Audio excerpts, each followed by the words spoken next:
Chers fidèles de la paroisse Saint-Pierre de Chaillot, chers amis, vous tous, hommes et femmes de bonne volonté, soyez donc les bienvenus à cette troisième conférence du temps de carême qui portera sur le thème les catéchèses du pape François sur l'espérance chrétienne.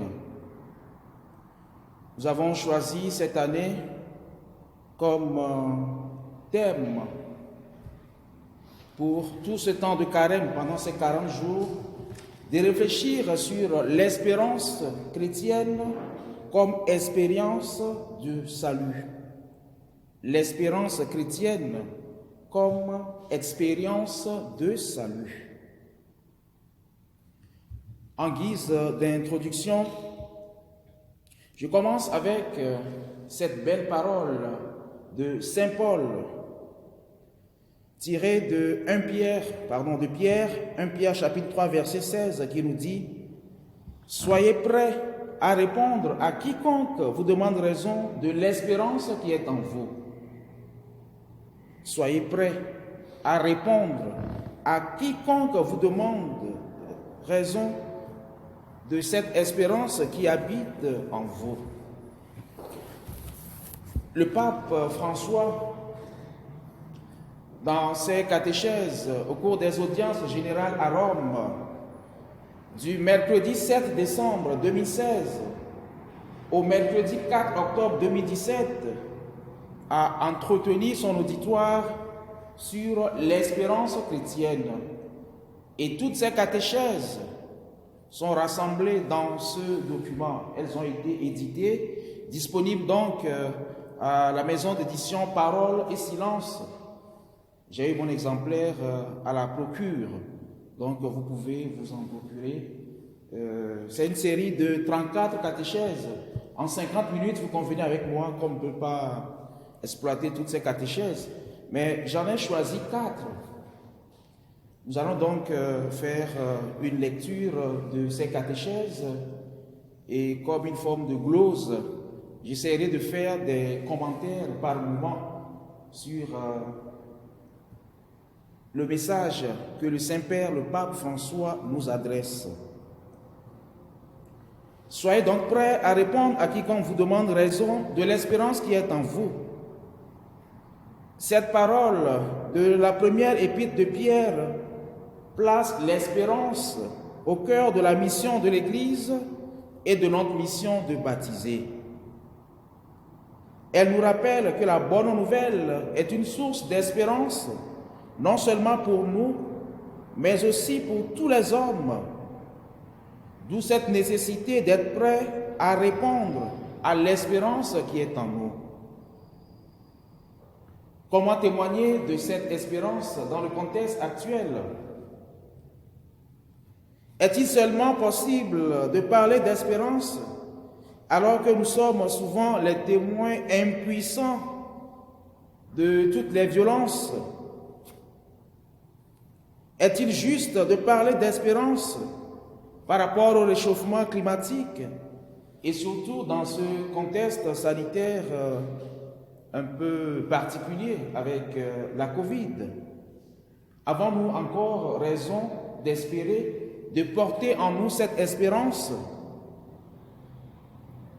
Est-il possible de parler d'espérance dans un contexte où l'économie semble dicter sa loi au détriment du partage et de la solidarité entre les hommes?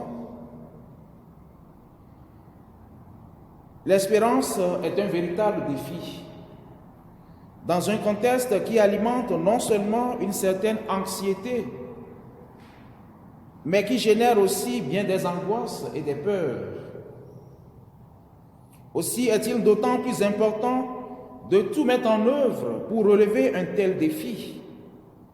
C'est d'ailleurs la raison pour laquelle j'ai choisi ces paroles de Saint Pierre qui nous invitent à pouvoir rendre compte de cette espérance qui est en nous. Saint Pierre dit bien, soyez prêts à rendre compte de cette espérance qu'il y a en vous. Aussi est-il d'autant plus important de tout mettre en œuvre pour relever un tel défi, à la condition de préciser ce qu'est l'espérance que nous avons à révéler et par conséquent, quelle est notre espérance. Je m'appuie donc sur les catéchèses du pape données à Rome. La première catéchèse du pape qu'il a donnée le mercredi 7 décembre 2016, il a ainsi titré « L'espérance, la vertu des petits ». La vertu des petits, comme ce beau passage de Matthieu, chapitre 11, verset 25, où Jésus nous dit « Ce que tu as caché aux sages et aux savants, tu l'as rappelé aux tout petits. » Nous sommes donc invités à être dans cette posture des tout petits, des humbles, ceux qui savent s'ouvrir, s'abandonner entièrement entre les mains de Dieu, afin de pouvoir continuer par espérer, avoir cette espérance dans nos cœurs. Je nous fais donc une lecture de ce que le Saint-Père nous dit par rapport à l'espérance comme vertu des petits. Le thème que j'ai choisi, c'est l'espérance dans les catéchèses du pape, donc il n'y a rien à inventer. Je m'inspire donc des écrits du pape que je commenterai. Nous parlons donc de l'espérance chrétienne, c'est très important, parce que l'espérance ne déçoit pas. L'optimisme déçoit, l'espérance non. Une très belle affirmation du pape. L'optimisme que nous pouvons mettre en lien avec l'espoir déçoit, mais l'espérance ne déçoit pas. Je voudrais donc faire une petite précision terminologique entre l'espoir et l'espérance. Nous avons deux mots pour dire apparemment la même chose. Les dictionnaires en font presque des synonymes. On parle de l'espoir et de l'espérance. Mais en fait, il y a une nuance entre les deux termes, espoir et espérance. L'espoir est une attitude qui appartient à notre condition humaine en tant que telle. L'espoir appartient à notre condition humaine. L'espérance est la vertu théologale qui en constitue l'épanouissement chrétien et qui opère le passage à l'absolu de l'espoir humain. C'est donc en revenant à l'expérience fondamentale de l'espoir que nous pouvons comprendre les accents originaux de l'espérance chrétienne. Nul être humain ne peut vivre sans espérer. Est-ce qu'on peut vivre sans espérer? On ne peut pas vivre sans espérer. Pour la raison très simple que notre existence est comme distendue entre un passé, un présent et un avenir. Le passé, il est déjà passé. Parfois lourd à porter. Le présent, il est là. Seul l'avenir est ce sur quoi nous avons quelques prises, puisque nous nous projetons dans l'avenir. Cet avenir, nous le voulons meilleur, nous le voulons en progrès. C'est lui que nous construisons par notre travail quotidien et nos engagements divers dans la famille, la profession et la société et autres. C'est vers lui que nous reportons tout notre désir. C'est de lui que nous attendons de pouvoir nous accomplir. L'espoir est indissolublement lié à l'avenir que nous représentons sous un jour facilement radieux. Tous nous caressons l'espoir d'un lendemain meilleur. tout ce dont nous sommes frustrés dans le présent, comme cette pandémie, nous espérons qu'il nous sera donné plus tard ou bientôt dans un futur proche. Et justement, en termes d'espoir, nous exprimons les vœux. Ces vœux sont l'expression de l'espoir. Aussi, n'arrêtons-nous pas de nous offrir des vœux. Déjà même le bonjour du matin, c'est un vœu où on souhaite à l'autre que sa journée soit bonne. La bonne année au 1er janvier et les vœux de bonheur que nous exprimons le jour de mariage ou d'anniversaire de naissance et autres. Ces vœux sont généreux, mais parfois ne se réalisent pas toujours. Il y en a, moi j'en ai connu pour le début d'année, qui ont dit « Je ne souhaite pas avoir des vœux. Je ne souhaite vraiment pas qu'on me fasse des vœux parce que c'est des bons vœux, mais qui ne se réalisent pas toujours. Parce que c'est des gens qui ont été déçus. Vous imaginez, on se présente les vœux. Bonne année, je vous souhaite une bonne santé, je vous souhaite ci, je vous souhaite ça. Mais est-ce que toujours on a eu cette bonne santé? Raison pour laquelle certains, pris par une forme de pessimisme, se disent « Vos bons vœux, vous voudrez bien les garder pour vous. » Le pape dit « L'optimisme déçoit. » Je le redis autrement, l'optimisme peut décevoir, mais l'espérance ne déçoit pas. L'espérance ne déçoit jamais. Qu'est-ce que l'espérance? Puisqu'il nous est demandé, selon cette lettre de Saint-Pierre, de rendre compte à quiconque nous le demande de cette espérance qui habite en nous. Qu'est-ce que l'espérance? L'espérance chrétienne ne relève pas d'abord d'une décision humaine. Elle est un don de Dieu. Et je voudrais nous lire ce que dit le catéchisme de l'Église catholique sur l'espérance, qui est d'abord une vertu théologale. L'espérance est une vertu théologale. Nous avons 3 vertus théologales: la foi, l'espérance et la charité. Les vertus théologales, au numéro 18-12 du catéchisme, les vertus humaines s'enracinent dans les vertus théologales qui adaptent les facultés de l'homme à la participation de la nature divine. Car ces vertus théologales se réfèrent directement à Dieu. L'espérance donc se réfère aussi directement à Dieu. Les vertus théologales fondent, animent et caractérisent l'agir moral du chrétien. Elles sont infusées par Dieu dans l'âme des fidèles pour les rendre capables d'agir comme ses enfants et de mériter la vie éternelle.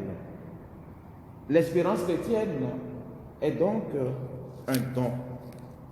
Elle est un don de Dieu fait aux hommes pour leur ouvrir un avenir qui n'est ni plus ni moins que celui d'une communion avec Dieu et entre tous les hommes. C'est un don qui nous est fait de la part de Dieu. Le catéchisme parle de cette grâce qui est infusée dans nos âmes. L'homme laissé à lui-même ne peut pas vivre sans espoir, nous venons de le dire. Et comme le dit le théologien catholique Karl Rahner, l'homme est cet être qui a l'audace d'espérer. Quand nous parlons actuellement d'espérance chrétienne, vous convenez avec moi que c'est une audace. Nous osons espérer malgré tout. C'est cette définition que donne Karl Rahner de l'espérance.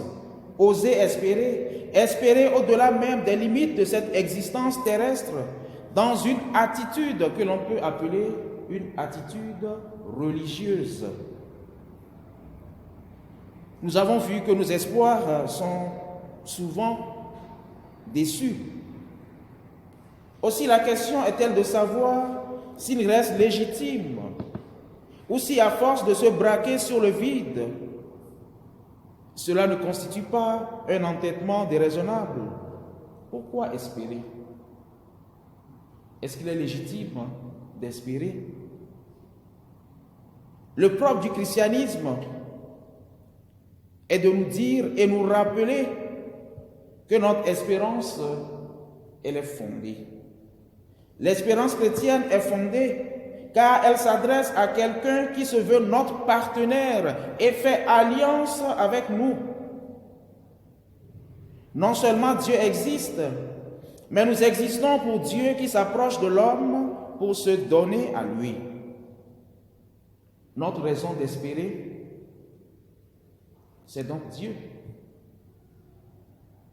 Dieu qui a concrétisé sa bienveillance à notre égard en nous envoyant son Fils.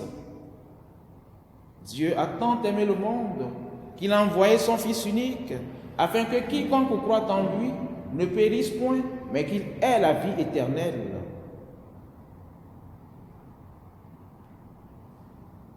Notre foi est donc fondée en Dieu. Notre espérance, est donc tout son fondement en Dieu, en qui nous mettons notre foi. C'est donc la foi qui nous donne la raison d'espérer. Et pour cela, je voudrais citer le pape François dans son encyclique sur la lumière de la foi, Lumen Fidei, au numéro 57, où le Saint-Père fait le lien entre l'espérance, cette espérance qui trouve sa source dans cette foi en Dieu. Je cite donc le pape, le numéro 57 de Lumen Fidei, où il dit: la foi n'est pas une lumière qui dissiperait toutes nos ténèbres, mais la lampe qui guide nos pas dans la nuit, et cela suffit pour le chemin. À l'homme qui souffre, Dieu ne donne pas un raisonnement qui explique tout, mais il offre sa réponse sous la forme d'une présence qui accompagne, d'une histoire de bien qui s'unit à chaque histoire de souffrance pour ouvrir en elle une trouée de lumière. Le service rendu par la foi au bien commun est toujours service d'espérance qui regarde en avant, sachant que c'est seulement de Dieu, de l'avenir qui vient de Jésus ressuscité, que notre société peut trouver ses fondements solides et durables. En ce sens, la foi est reliée à l'espérance, parce que même si notre demeure terrestre vient à être détruite, nous avons une demeure éternelle que Dieu a désormais inaugurée dans le Christ, dans son corps. Osez espérer parce que Dieu chemine avec nous. Je reprends donc les paroles du Saint-Père, le Pape, dans sa catéchèse du 7 décembre, où il nous dit: nous avons besoin de l'espérance. Nous en avons tant besoin en ces temps qui paraissent obscurs, dans lesquels nous sommes parfois égarés devant le mal et la violence qui nous entoure, devant la douleur de tant de nos frères et sœurs. Il faut de l'espérance. Nous nous sentons égarés et même un peu découragés parce que nous sommes impuissants et il nous semble que cette obscurité ne finira jamais. Il nous semble que cette obscurité ne finira jamais. Actuellement, la grande question que tous nous nous posons, c'est jusqu'à quand? Non? Vous ne vous la posez pas, vous? Moi, je me la pose. Je me pose cette question: jusqu'à quand? Cette obscurité qui semble ne pas finir. Mais il ne faut pas laisser l'espérance nous abandonner, parce que Dieu, avec son amour, marche avec nous. J'espère parce que Dieu est à mes côtés. C'est cela la raison de notre espérance. J'espère parce que Dieu marche à mes côtés. Cela nous pouvons tous le dire Chacun de nous peut dire, j'espère, j'ai de l'espérance parce que Dieu marche à mes côtés. Je voudrais que cette parole soit gravée en or dans nos cœurs.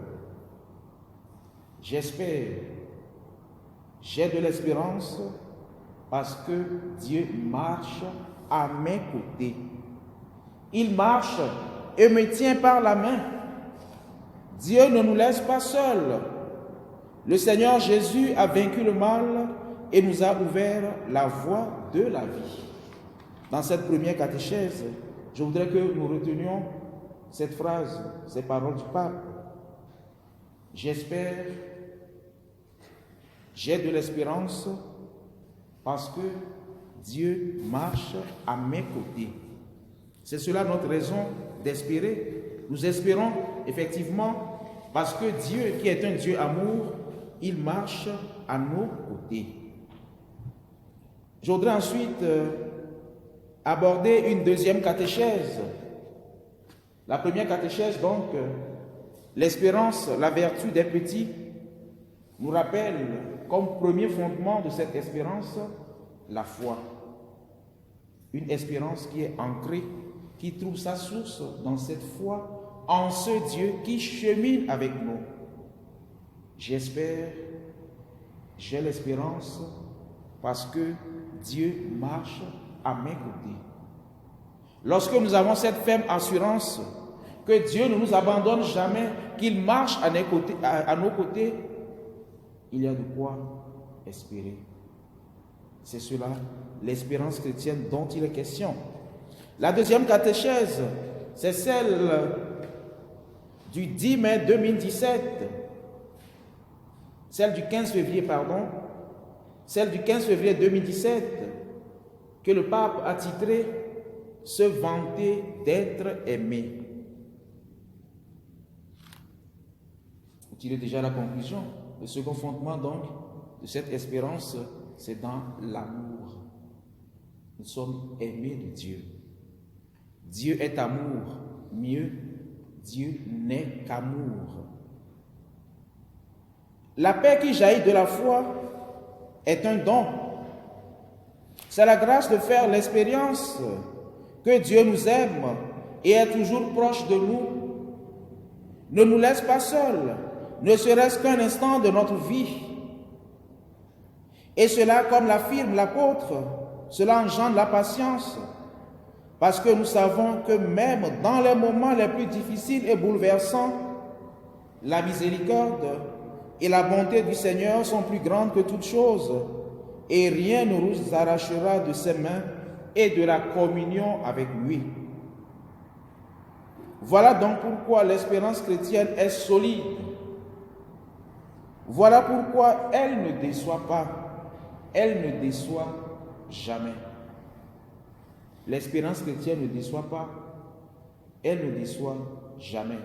Et là, le pape cite Saint Paul dans sa lettre aux Romains, au chapitre 5, verset 5. Romains, chapitre 5, verset 5.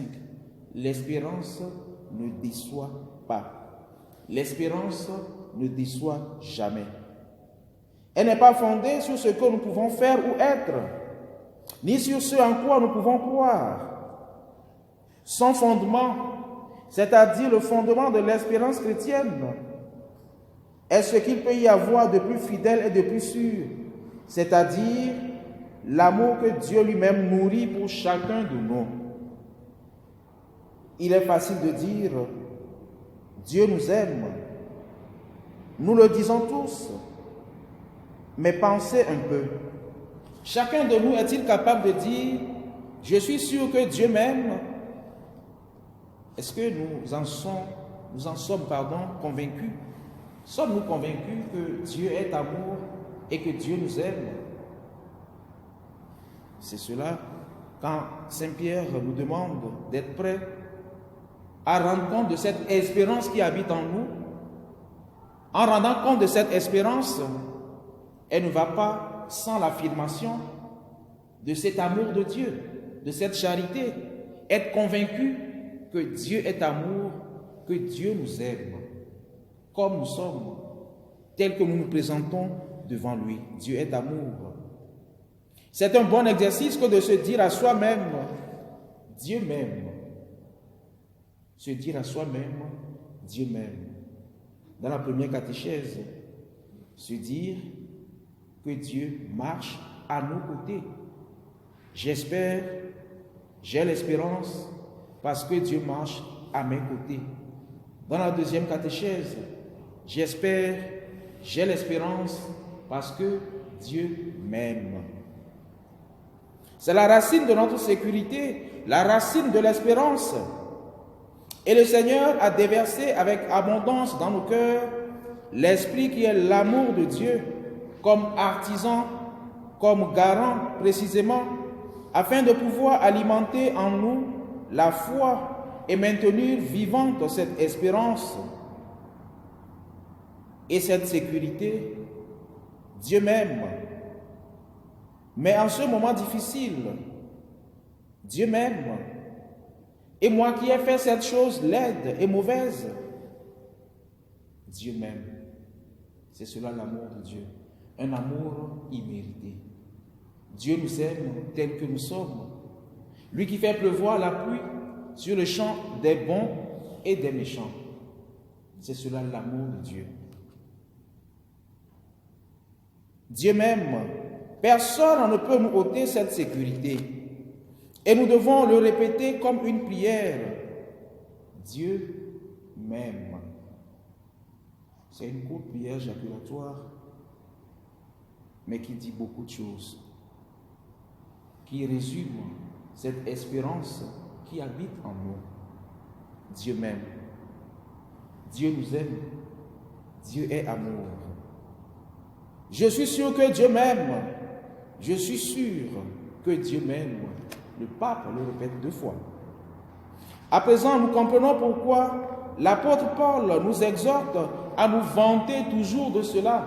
C'est le titre de la catéchèse. Se vanter d'être aimé de Dieu. Je me vante donc de l'amour de Dieu parce qu'il m'aime. L'espérance qui nous a été donnée ne nous sépare pas des autres et ne nous conduit pas non plus à les discréditer ou à les marginaliser. Il s'agit en revanche d'un don extraordinaire dont nous sommes appelés à devenir les canaux, avec humilité et simplicité pour tous.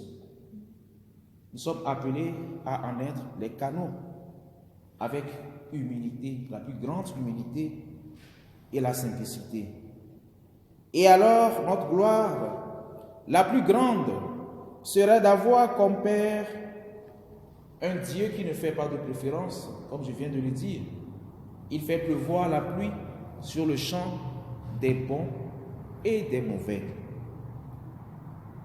Dieu qui n'exclut personne, mais qui ouvre sa maison à tous les êtres humains, à partir des derniers et de ceux qui sont loin, afin qu'en tant que ses fils, nous apprenions à nous réconforter et à nous soutenir les uns les autres.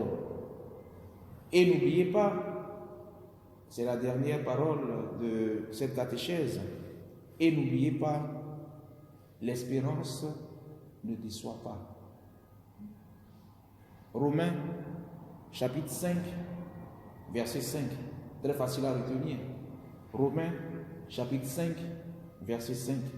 L'espérance ne déçoit pas, l'espérance ne déçoit jamais.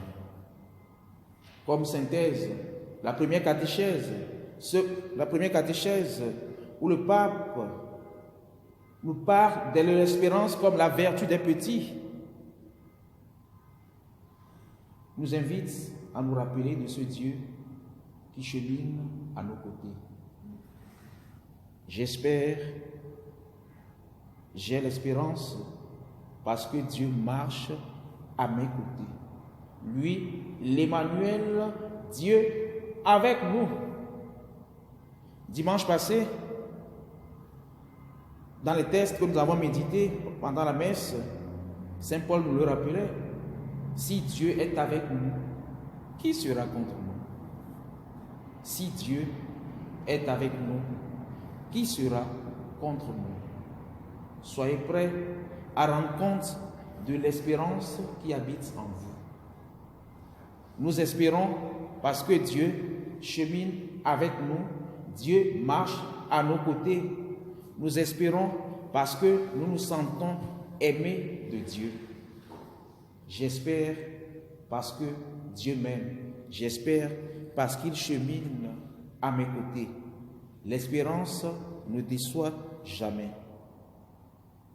Et donc, nous allons parler d'une troisième catéchèse, celle du 10 mai 2017, où le pape nous parle de la Vierge Marie. Marie, mère de l'espérance. Marie, mère de l'espérance.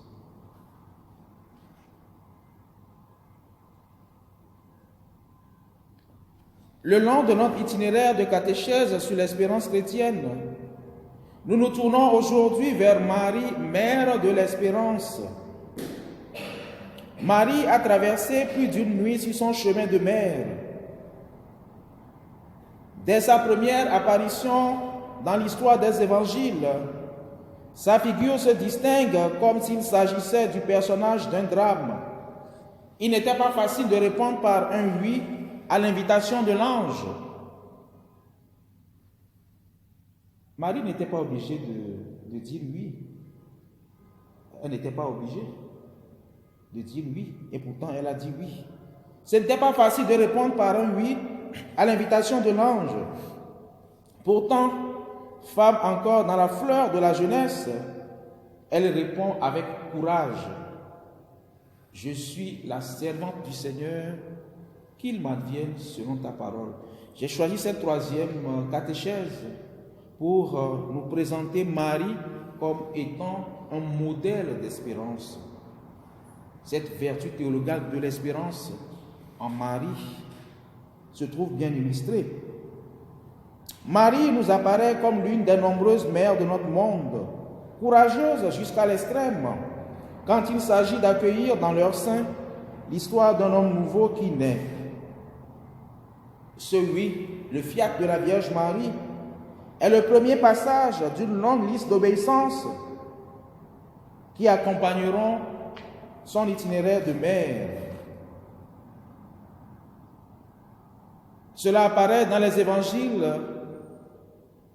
dans cette attitude de Marie qui nous est présentée comme une femme silencieuse, qui souvent ne comprend pas tout ce qui se passe autour d'elle, mais qui médite chaque jour et chaque événement dans son cœur. Cette disposition laisse apparaître un très bel aspect de la psychologie de Marie. Ce n'est pas une femme qui déprime devant les incertitudes de la vie. Justement, notre espérance doit aussi nous pousser à ne pas déprimer devant toutes ces incertitudes de la vie, ces incertitudes du lendemain. Parce qu'actuellement, on ne sait pas à quelle sauce on sera mangé. Peut-être vous le savez, mais moi je ne le sais pas. On ne sait pas à quelle sauce on sera mangé. Et j'avais donné cet exemple ici au cours d'une messe pendant l'homélie où je disais, pardonnez-moi de parler de moi. Vous m'excusez, je parle de moi. On dit le moyen à Isaac, mais qu'il me soit permis de parler de moi. Ou pendant les vacances de Noël, pour fuir un peu, voilà, à Paris, je me suis rendu à Metz. J'arrive à Metz pour la fête et quelques jours avant la fête de la nouvelle année, du nouvel an, on décrète quoi? Un couvre-feu. À partir de 18h, dit, ben là, ça commence bien.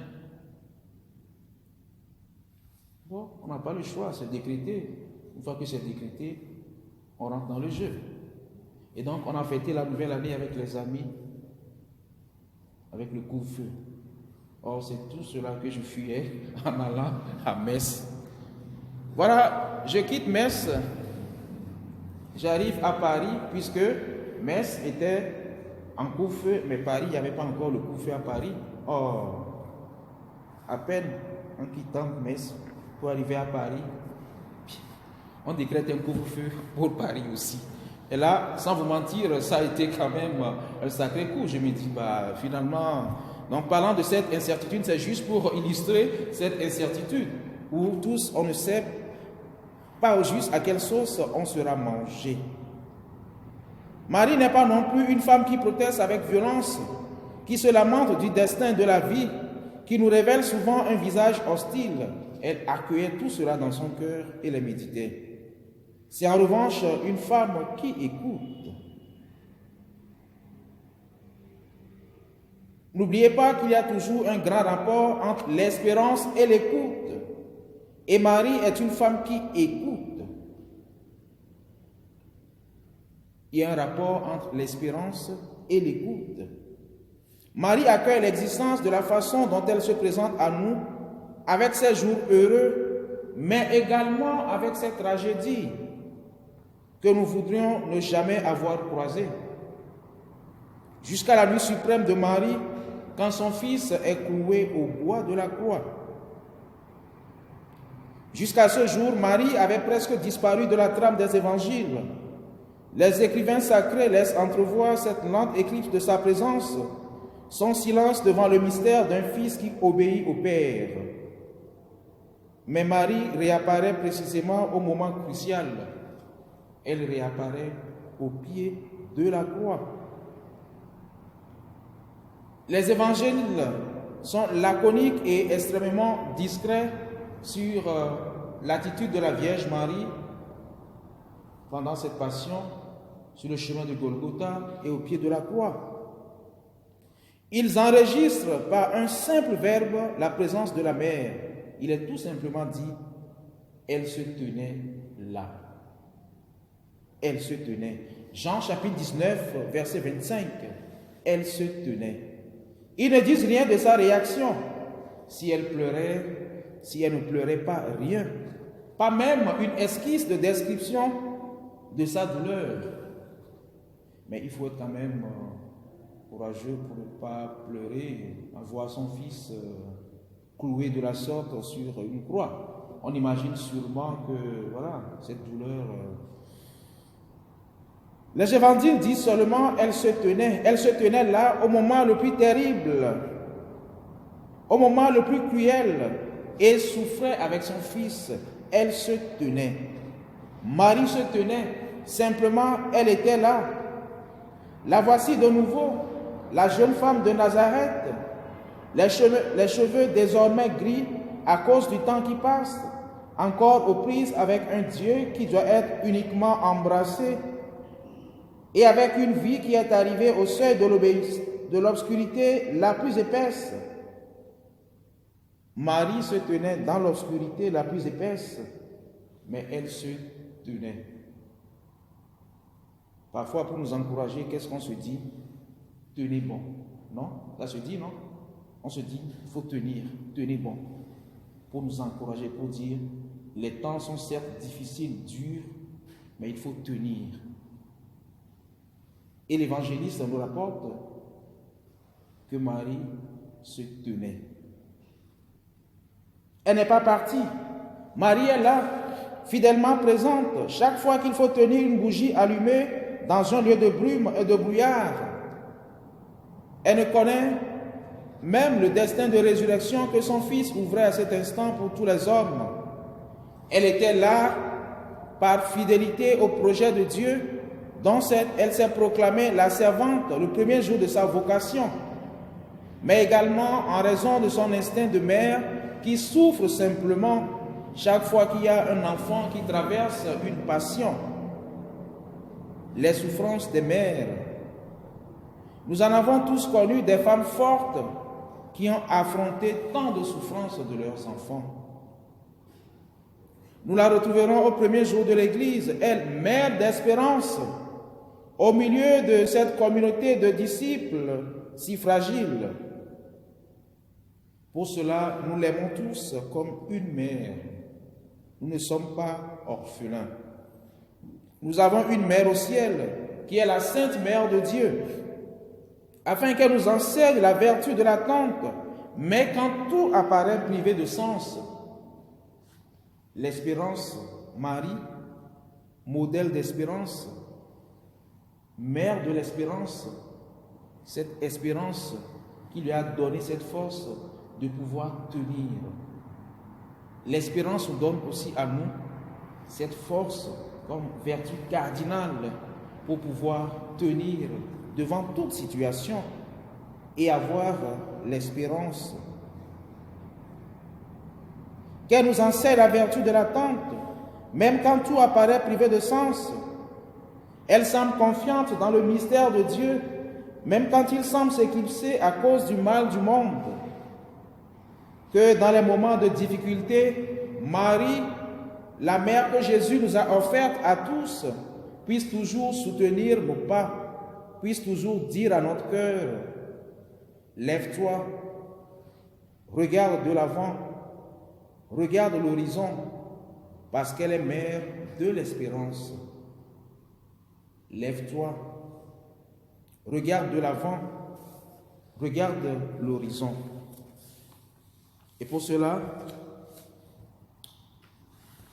je voudrais dire avec nous cette belle prière de Saint Bernard pour nous inviter à cette confiance, pour demander à Marie d'intercéder pour nous, pour que nous ayons nous aussi ce courage de rendre compte de cette espérance qui habite en nous. Dans la tempête, regarde l'étoile, invoque Marie. Ô toi, qui que tu sois, qui dans cette marée du monde te sens emporté à la dérive parmi orages et tempêtes, plutôt que sur la terre ferme, ne quitte pas le feu de cet astre si tu ne veux pas sombrer dans la bourrasque.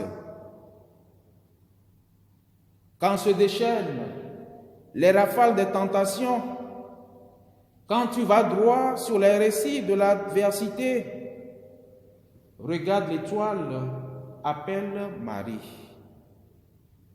Si l'orgueil, l'ambition, la jalousie te roulent dans leurs vagues, regarde l'étoile, crie vers Marie. Si la colère ou l'avarice, si les sortilèges de la chair secouent la bague de ton âme, regarde vers Marie. Quand tourmenté par l'énormité de tes fautes, honteux des souillures de ta conscience, terrorisé par la menace du jugement, tu te laisses happer par le gouffre de la tristesse, par l'abîme du désespoir, pense à Marie. Dans les dangers, dans les angoisses, dans les situations critiques, pense à Marie, crie vers Marie. Que son nom ne quitte pas tes lèvres, qu'il ne quitte pas ton cœur. Et pour obtenir la faveur de ses prières, ne cesse d'imiter sa vie. Fais ta propre expérience de Marie. Si tu la suis, tu ne t'égares point. Si tu la pries, tu ne désespères point. Si tu la gardes en pensée, point de faux pas.